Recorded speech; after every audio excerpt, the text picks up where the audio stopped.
Là, ils sont dans l'entresol.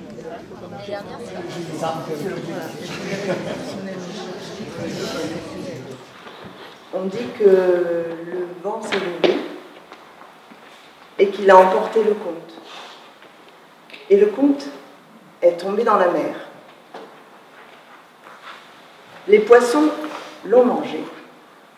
Les hommes ont pêché les poissons et les enfants s'en sont régalés.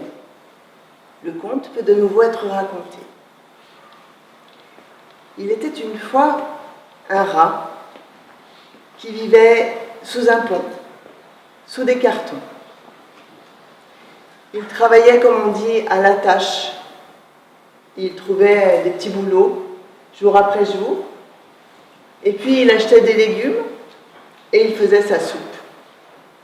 C'était comme ça tous les jours.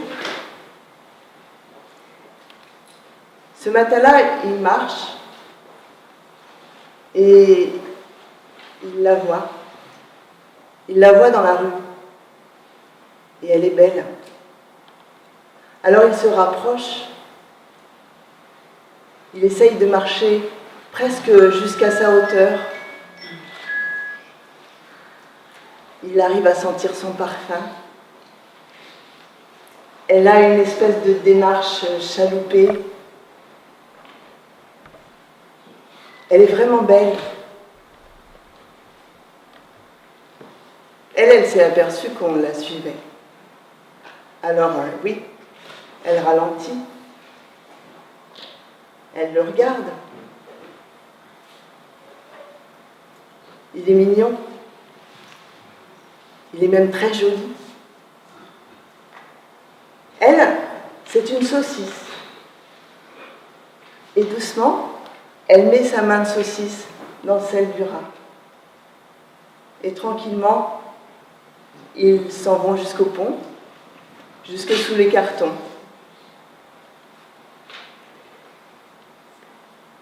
Le matin, il se réveille et le rat regarde la saucisse et lui dit « Tu vois, moi je vis ici, j'ai pas grand-chose à t'offrir. Je m'en vais dans la journée, je vais travailler, je gagne 3 sous, je m'achète des légumes et je mange de la soupe. Voilà, c'est comme ça tous les jours. » La saucisse lui dit « Moi, j'adore faire la soupe. » Ah bon? Et le rat s'en va. Et la saucisse épluche les légumes. Elle met de l'eau dans la marmite sur le feu. Et quand l'eau commence à frémir, elle se déshabille. Elle se hisse. Et 1, 2, 3, elle trempe ses fesses de saucisse dans l'eau. Le rat, quand il goûte la soupe le soir, mais qu'est-ce que tu as mis dedans? Elle lui dit, ce que tu m'as montré là qui restait ce matin, 2 pommes de terre, 2 carottes, 1 oignon, la moitié d'un chou. Mais oui, mais ce goût, ce fumé, ça c'est moi. Bon. Le lendemain, le rat repart et la saucisse fait la soupe. Elle épluche les légumes, elle met de l'eau dans la marmite sur le feu, et quand l'eau commence à frémir, elle se déshabille, elle se hisse, et 1, 2, 3, elle trempe ses fesses de saucisse dans l'eau. Le rat goûte. Qu'est-ce que c'est bon! Mais qu'est-ce que tu as mis dedans? Exactement comme hier. 2 pommes de terre, 2 carottes, 1 oignon, l'autre moitié du chou. Et moi, toi, moi je fais la soupe avec. Mais ça n'a pas du tout ce goût-là.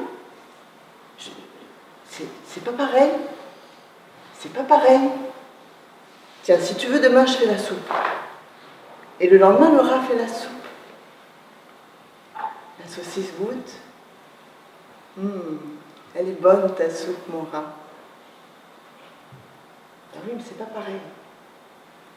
Tu vois bien que c'est pas pareil. Il n'y a pas ce petit goût, ce fumé. C'est pas pareil.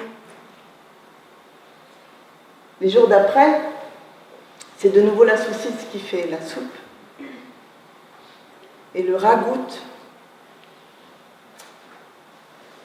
Mais c'est pas pareil. Il y a ce goût, ce fumé. Mais c'est pas pareil. Alors un matin, il fait semblant d'aller travailler. Et puis, voilà, en montant au-dessus du pont, il reste derrière un pilier, il se cache. Et il regarde.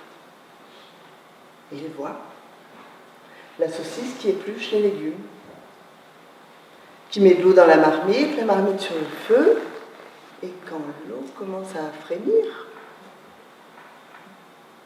elle se déshabille.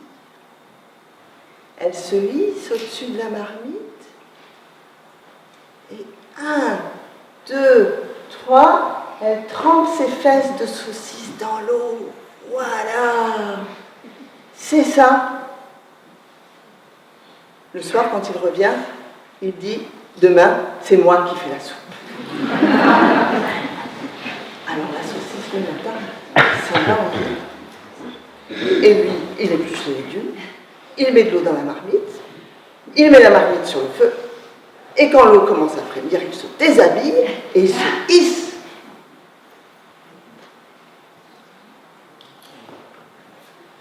Quand la saucisse rentre le soir, elle cherche son rat sous les cartons. Et puis quand elle arrive au-dessus de la marmite, eh bien elle voit que son histoire d'amour, c'est cuit.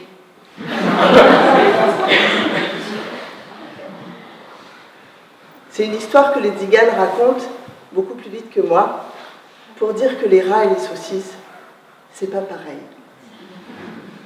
Je vous remercie de m'avoir prêté vos oreilles.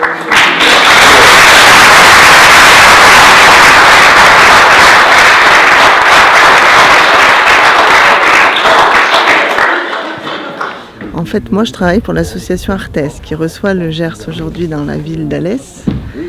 Et j'ai eu la chance de participer à ce regroupement de réflexion l'année dernière. Voilà. Et moi qui suis un petit peu quand même une raconteuse d'histoire, j'ai trouvé assez merveilleux pour une travailleuse sociale que je suis, de pouvoir nous ouvrir un peu les esprits et partager plein de cultures différentes, de points de vue différents, puisque peut-être l'histoire c'est ça, c'est de raconter une même histoire à plusieurs avec des points de vue différents. Et je trouve que dans la vie quotidienne de quelqu'un qui pratique l'accompagnement social, on a besoin de se nourrir, c'est aussi le thème d'aujourd'hui.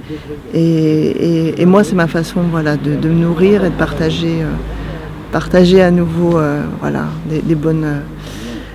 en tout cas de mettre les pieds sur le chemin, le chemin sous ses pieds, et de partager des repas qui sont à la fois intellectuels mais aussi de convivialité et d'une grande humanité en tout cas.